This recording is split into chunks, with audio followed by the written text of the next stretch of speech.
The biggest wildfires increase Climate this is week. harder to predict. Everybody's for your lives. displaced because of climate change. Where I'm staying out for a minute. 我失去了家。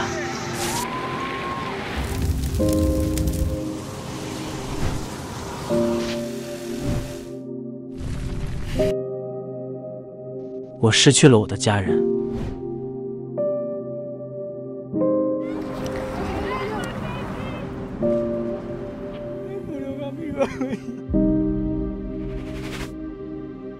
我跑了好几天。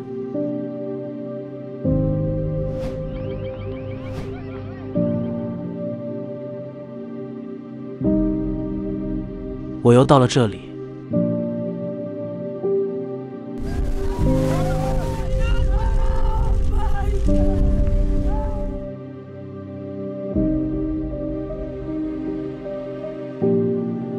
在一个新的地方。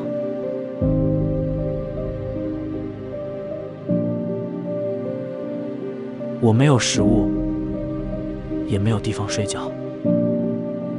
我想找个人，任何能帮我的人。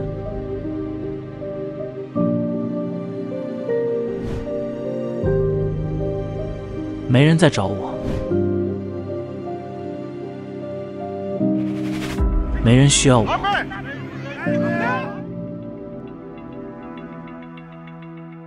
为什么会有如此不人道的待遇？我考虑了一下，决定把它弄清楚。我联系了世界各地的记者，经过4个多月与难民、主办方和专家的沟通，我们得到的不仅仅是出乎意料，完全超出了我们的理解范围。这是一次可怕的旅行，你知道，只有我和我的丈夫坐在轮椅上，4天。这是艰难的，我永远不会忘记它。我是坐卡车来的，更确切地说，是在卡车下面。我在下面，靠近车轮，待了16个小时。这对我的脊椎来说是一场灾难。7年前，索玛和她的丈夫被迫离开伊拉克，他们设法越过土耳其边境，但他们的文件仍悬而未决。没有阵营，没有，什么都没有。不，有你自己。他们只带走了叙利亚人，所以我们要依靠自己。我们自2015年起在联合国难民署登记，但他们把我们的文件放在一边。将近7年的时间对我来说太艰难了，因为我们处在一个不稳定的局势中，我们挣扎的太多了。人们被迫离开他们的祖国。关于流离失所原因的第一个答案是该国的军事局势和暴力。我们根本没有这样的想法，去德国或欧洲，但是突然一场战争爆发了，我们不得不离开公寓，我们没有别的选择。我来自阿富汗，今年25岁，我在德国已经住了6、7年了。当我17岁来到德国时，到目前为止没有人帮助我，我有很多问题，一路上非常困难和危险，这在伊朗和保加利亚非常困难。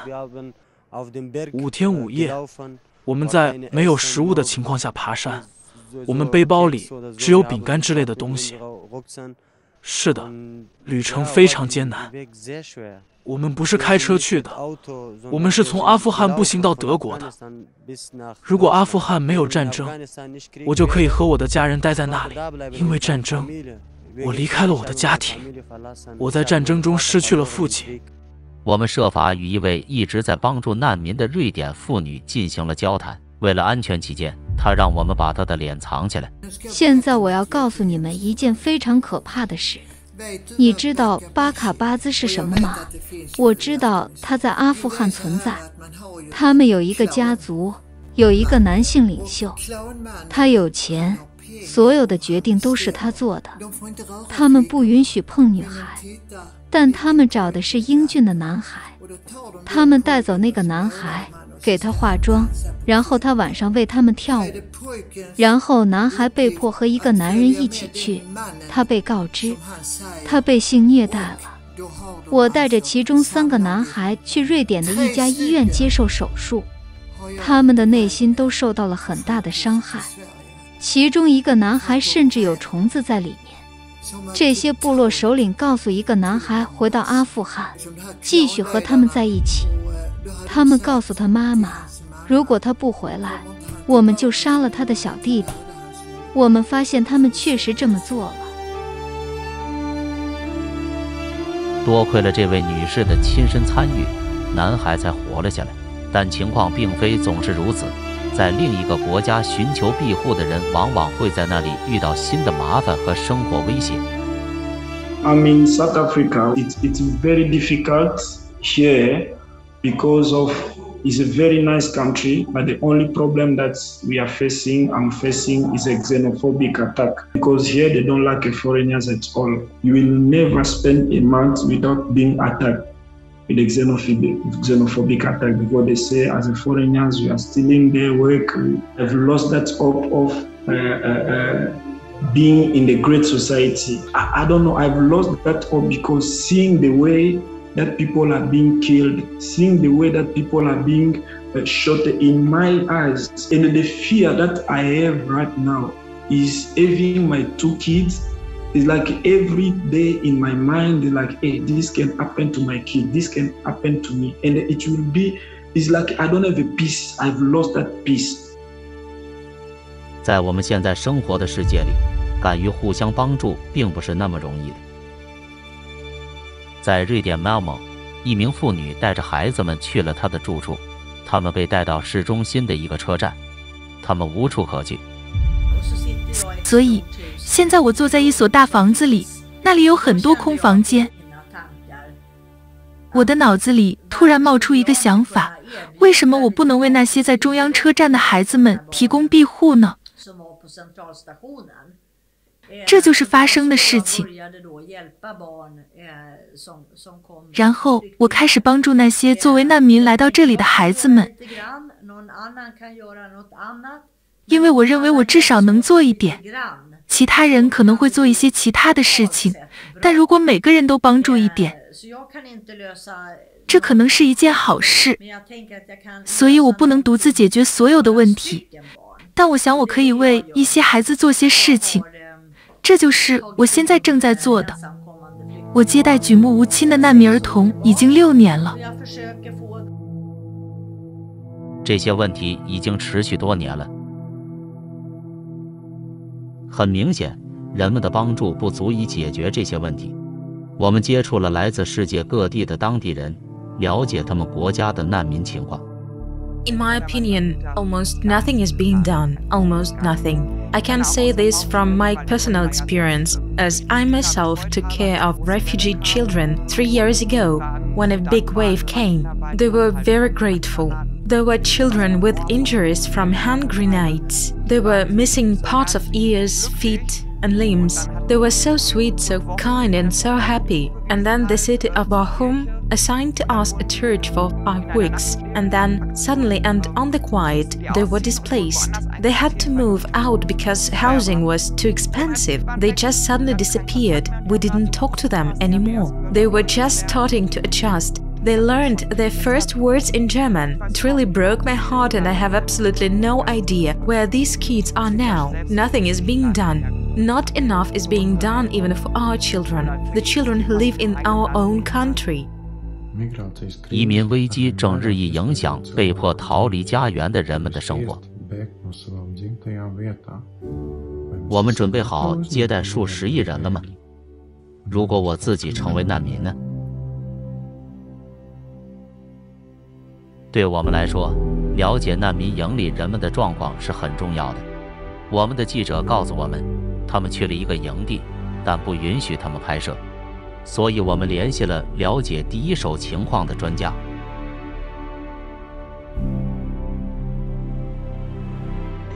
这些营地太大了，安全是远远不够的。事实上，人们会遭受各种虐待，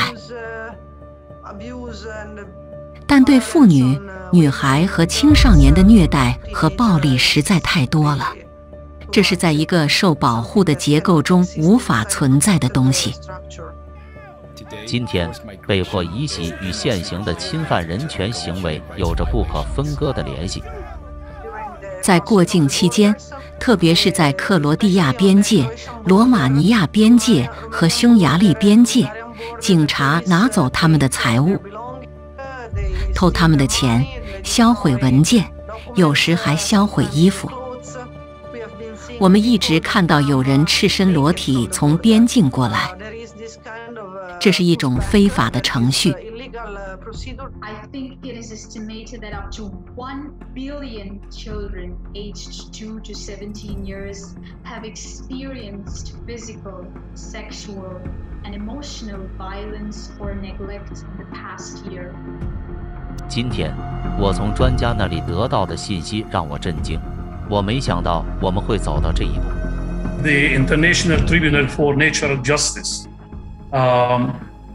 I attended a number of sessions when we addressed the question of trafficking of women and men, some to make them into prostitutes, and the men turning them into some form of slaves.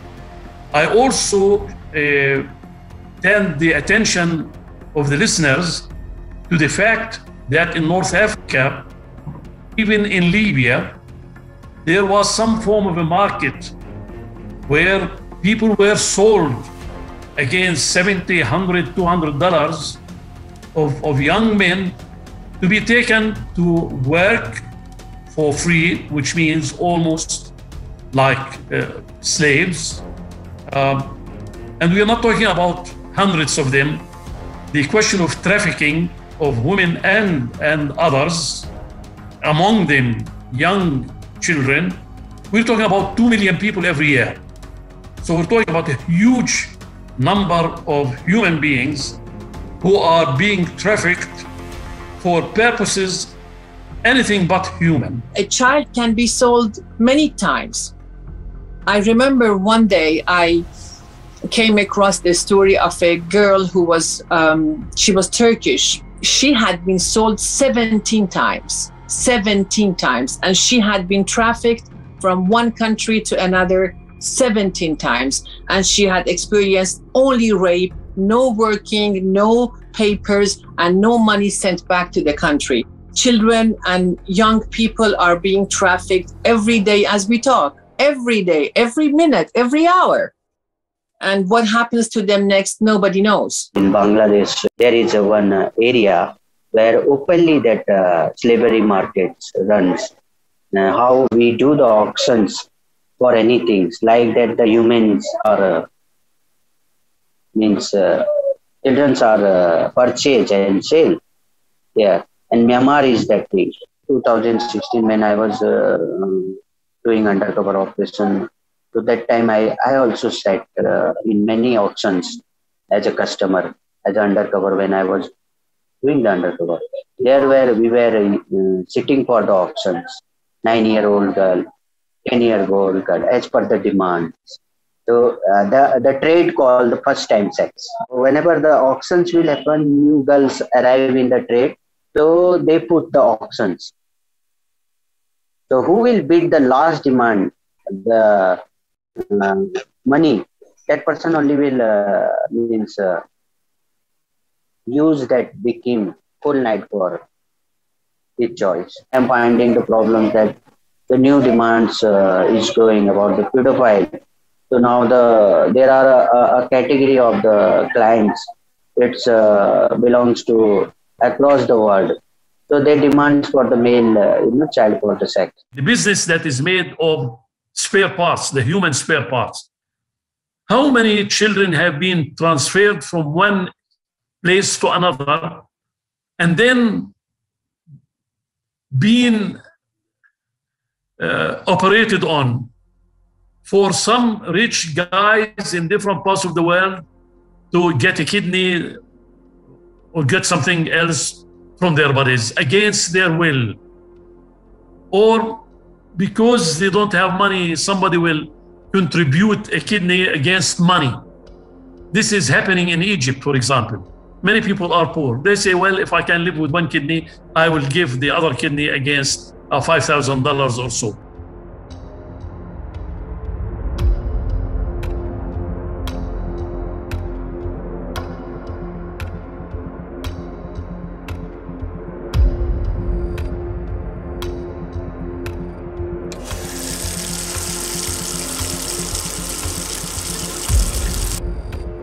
非是贩子黑手党是统治世界的经济的一部分，所以无论我能说什么，我只看到有其他的可能性来花钱，而不是像我们在欧洲做的那样坚强。在我们的社会里，人的生命没有价值。人们遇到暴力、侵略、虐待和奴役，而不是帮助，这怎么可能呢？这不是移民危机，这是人道危机。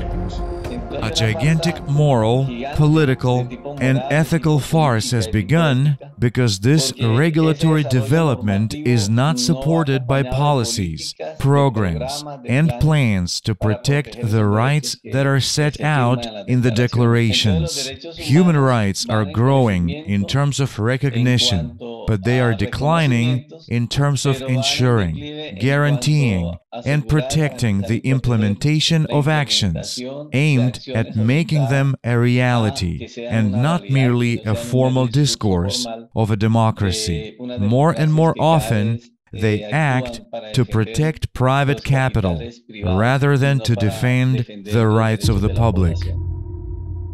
在我们的消费社会，解决这些问题是不可能的，因为有规则和法律。但在移民、难民和国内流离失所者这些词的背后，没有一个主要的组成部分——人。考虑到不断升级的气候危机，想象一下我们将面临什么是可怕的。Climate change is integral part to national security. Climate change is a threat multiplier. We have climate-induced refugees. A case in point is myself. I have told you I have been displaced by the rising waters of Lake Baringo. So governments are not committing to help people to mitigate the climate-induced disasters. Now, you can see now conflict, climate-induced conflict, climate-induced migration, climate-induced food security, climate-induced health insecurity, climate-induced refugees. You see, for the first time in the history of humanity that we have climate refugees. So where is the missing link? 由于自然灾害的强度和频率不断增加，移民问题只会更加严重。People, by looking at the existing legal frame, will not ever be entitled asking for protection.